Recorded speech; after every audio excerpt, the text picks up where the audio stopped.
வணக்கம். இது நெல்லை home cook. இன்றைக்கி கருவேப்பிலை பூண்டு குழம்பு எப்படி வைக்கிறதுன்னு பார்க்கலாங்க.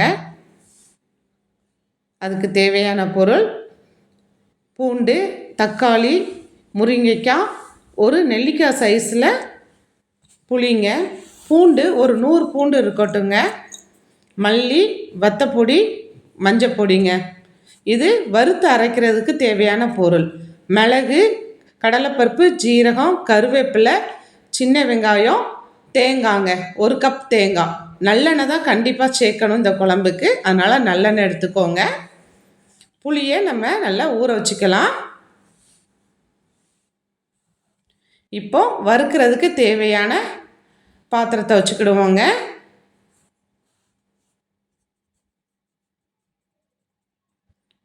ஒரு 2 ஸ்பூன் ஆயில் ஊற்றிட்டு அதில் நம்ம இப்போ வறுக்கிறதுக்கு தேவையானதை மிளகு போட்டுக்கலாம், ஜீரகம், கடலைப்பருப்பு,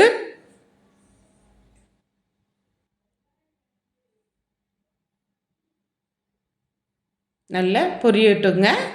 இது கூட நம்ம கடலைப்பருப்பும் போட்டுக்கலாம். நல்ல பொரியட்டும். இதுவும் நல்லா வறுத்து எடுத்துக்கலாம். இதை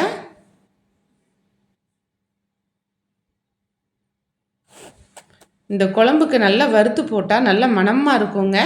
இப்போது வறுத்து எடுத்து இது ஒரு பாத்திரத்தில் வச்சுக்கலாம்.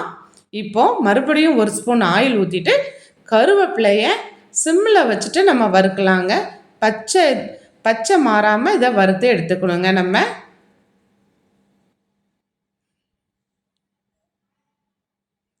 மறுபடியும் 1 ஸ்பூன் ஆயில் ஊற்றிக்கலாம். தேங்காய் ஒரு கிண்ணம், 1 கப் எடுத்து வச்சுருக்கோம்லங்க. 1 கப்பு தேங்காய், சின்ன வெங்காயம், 5 பூண்டு பல்லுங்க. நல்லா வறுத்துக்கலாங்க. ப்ரௌனிஸாக வர்ற அளவுக்கு நம்ம வறுத்து எடுத்துக்கிடுவோம். அப்புறம் நம்ம வச்சுருந்த மசாலா, மல்லிப்பொடி, வத்தப்பொடியும் போட்டு அது கூட நல்லா சேர்த்து வதக்கி எடுத்துக்கலாங்க.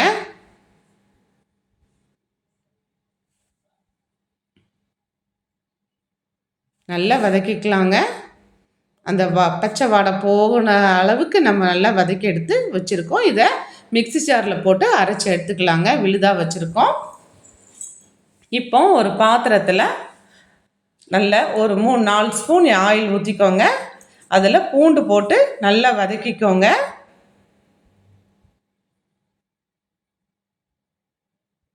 ஒரு 100 பூண்டு எடுத்துக்கோங்கங்க.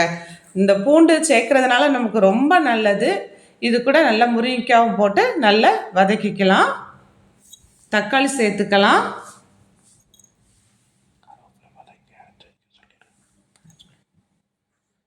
நல்லா வதக்கிக்கலாங்க.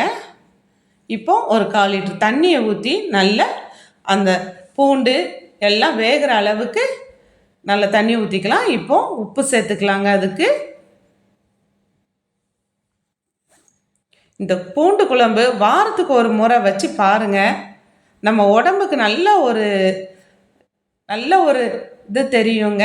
நம்மளுக்கு எந்த ஒரு வாயு பிரச்சனை இருந்தாலும் இது நல்லா குணப்படுத்துங்க. இப்போ நம்ம அரைச்சி வச்சுருந்த மசாலாவை இது கூட சேர்த்து இது பண்ணிக்கலாம். கருவேப்பிலையும் நம்ம அரைச்சி வச்சுருந்தோம்லங்க, அதையும் சேர்த்து நல்ல ஒரு கொதி வர அளவுக்கு நம்ம கொதிக்க விட்டுக்கலாங்க. அது கூட மஞ்சள் பொடியும் சேர்த்துக்குவோம்.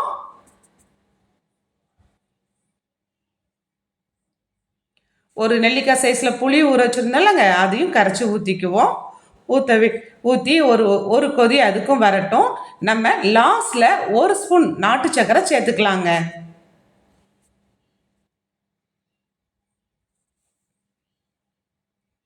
நம்ம இப்போ தாளிக்கிறதுக்கு ஆயில் ஊற்றிக்கிடுவோம். கடுகு போட்டுக்குவோம். கடுகு நல்லா பொரியட்டும். பொரிஞ்ச உடனே ஒரு 2-3 சின்ன வெங்காயத்தை நம்ம கட் பண்ணி போட்டு நல்லா தாளிச்சிக்கலாங்க.